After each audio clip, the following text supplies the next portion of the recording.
So welcome to you all in my YouTube channel. हमारी आज की वीडियो फिर से रहने वाली है class 10 subject maths for board exam. तो हमारा जो फर्स्ट क्वेश्चन है वो है एमसीक्यू बेस्ड। तो एक्सपोनेंट निकालना है हमें 3 का in the prime factorisation of 2025, यानी 2025 का जो प्राइम फैक्टराइजेशन होता है, यानी जो हमारी ऐसी वैल्यूज़ होती है उसका हमें क्या कराना, ऐसे करके इसका प्राइम फैक्टर फाइंड करना है। तो सबसे पहले इसको हम देखिए किससे सॉल्व करेंगे, 3 से करेंगे। तो 3 6 18, देन 3 7 21, 3 5 15। उसके बाद से हमारी ये जो वैल्यू आई उसको हम फिर से 3 से करेंगे।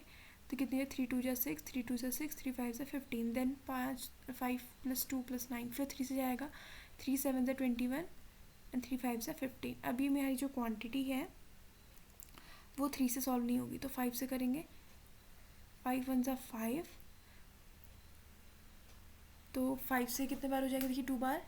5 5 25, फिर 5 3 15 एंड 3 1 3। तो यहाँ पे आप देख लीजिए 3 की कितने हैं, 1 2 3 4, तो 3 की एक्सपोनेंट यहाँ पे क्या हो जाएगी, 4। तो इसका हमारा आंसर क्या हो जाएगा, डी। उसके बाद से हमारा जो अगला क्वेश्चन है इफ़ हमें वैल्यू दे रखी है इतने प्लस इतना इज इक्वल्स टू 1, और ये एक इक्वेशन दे रखी है, इसकी वैल्यू दे रखी है -1। तो हमें इन दोनों इक्वेशंस को क्या करना है, सॉल्व करना है। तो ये हो जाएगा 2 2 4x plus 2025y is equals to 1।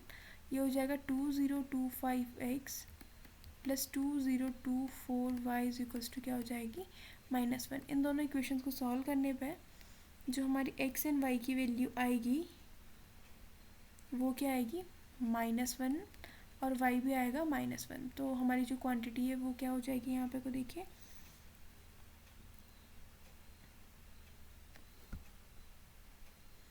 या इसको अगर आप ऐसे सॉल्व नहीं कर सकते हैं तो एक काम कर लेते हैं। देखिए हमें बेसिकली एलिमिनेशन और सब्स्टिट्यूशन से इसको सॉल्व करने की ज़रूरत ही नहीं है। यहाँ पे को हमें क्या कर देते हैं, हम x की वैल्यू फाइंड करनी है तो इससे इसको माइनस कर देते हैं। तो 2025x माइनस 2024x, और वहाँ भी सेम वही हो जाएगी, 2024y माइनस 2025y, और इज इक्वल्स टू में वो क्या हो जाएगा, -1। तो यहाँ पे देखिए इसकी वैल्यू क्या आ जाएगी, प्लस माइनस माइनस, और a की वैल्यू आएगी, और यहाँ पे जो बड़े का साइन आएगा यानी -1। तो ये हो जाएगी -1 दैट गिव्स आंसर -2। तो इसको हम ऐसे भी सॉल्व कर सकते हैं, और जैसे मैंने आप लोग को बताया डायरेक्टली वैसे भी सॉल्व कर सकते हैं। तो इसके बाद से हमें दे रखा है अ नंबर ऑफ पॉलिनोमियल।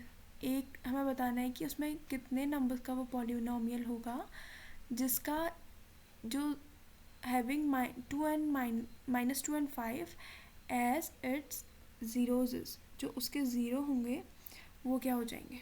अब देखिए यहाँ पे कुछ हम इसको सॉल्व करेंगे। यहाँ पे जो हमारी वैल्यू है, देखिए ये एक वैल्यू दे रखी है हमारी अल्फ़ा की, और ये वैल्यू अगर हम इसको माने बीटा की, तो ये देखिए कैसे सॉल्व हो जाएगा। अभी तक हम क्या करते थे, जैसे x - 2 = 0, तो x = +2।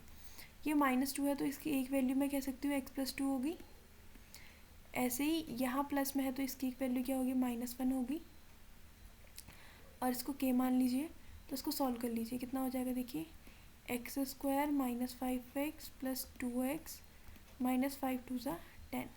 तो ये वैल्यू आ जाएगी x = kx² - 3x - 10, और यहाँ पे जो k होगा वो डज नॉट = क्या होगा हमारा, 0। उसके बाद से हमारा अगला क्वेश्चन है, which of the following is not a quadratic equation. तो सबसे पहले हमें पता होना चाहिए क्वाड्रेटिक इक्वेशन क्या होती है, ax² + bx + c, यानी जिसकी जो हाईएस्ट पावर होती है वो क्या होती है, 2 होती है। तो देखिए अगर इसको हम सॉल्व भी करेंगे वो क्या हो जाएगा, x² + 4 + 2x, और यहाँ हो जाएगा 2x + 6। इसको अगर मैं कैसा भी सॉल्व कर दूँ तो इसको कोई नहीं तोड़ सकता, यानी इसको काट नहीं सकता, तो ये क्वाड्रेटिक इक्वेशन है। अगला क्वेश्चन देखिए, यहाँ x² है, यहाँ प्लस में है, तो इधर भी अगर इसको हम ले आएंगे तो ये क्या हो जाएगा, 4x², तो ये भी एक क्वाड्रेटिक इक्वेशन है। उसके बाद से अब देखिए अगर इसको मैं सॉल्व करूँ तो यहाँ पे क्या हो जाएगा, x² - x + 2x - 2, देखिए और यहाँ भी x² है, तो ये दोनों आपस में कैंसिल आउट हो जाएंगे, तो ये नहीं बचेगी क्वाड्रेटिक इक्वेशन। तो ये है हमारा आंसर, जो कि क्वाड्रेटिक इक्वेशन नहीं है। तो देखिए इसमें क्या हो जाएंगी, जो हमने इसका फाइनल आंसर था, क्योंकि हमारी इक्वेशन आ गई थी तो बहुत सारे सोल्यूशन बनेंगे।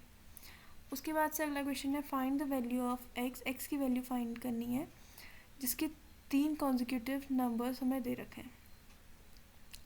तो 3 कॉन्जिक्यूटिव नंबर्स को अगर हम सॉल्व करें तो देखिए क्या होगा।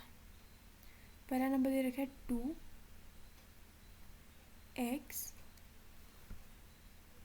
तो देखिए इस वाले क्वेश्चन में ये फर्स्ट टर्म है, ये सेकंड टर्म है। जो कॉमन डिफरेंस होता है वो क्या होता है, a2 माइनस a1। तो a2 की वैल्यू रही, a1 की वैल्यू ये रही। इसको हम सॉल्व कर देंगे तो क्या आ जाएगा, देखिए हमारा -x + 10। ये तो होगी इक्वेशन फर्स्ट। अब यहाँ भी तो ये कॉमन डिफरेंस इनके बीच का भी होगा, तो वो हो जाएगा -x - 10। तो ये कितना हो गया 2x, और ये हो गया -8। अब देखिए जो हमारी कॉमन डिफरेंस तो दोनों इक्वल होंगे, कि चाहे वो पहले वाले 2 टर्म के बीच के हों या वो अगले वाले 2 टर्म्स के बीच के हों, होगा ना। तो अब इसके लिए देखिए हम क्या कर लेंगे, इन दोनों को इक्वल कर लेंगे। तो इन दोनों को इक्वल कर लीजिए तो क्या हो जाएगा 2x - 8 is equals to -x + 10। तो ये यहाँ पे को माइनस है तो उधर आ जाएगा प्लस में, और जो माइनस है तो इसमें आ जाएगा प्लस में। तो 3x इज इक्वल्स टू कितना आ गया 18। x की वैल्यू हमारी यहाँ पे से क्या आ गई 6। तो इसकी वैल्यू क्या हो जाएगी 6। तो ये थी हमारी आज की वीडियो। होप्स आप लोग के लिए बेनिफिशियल होगी। So thanks for watching, bye bye.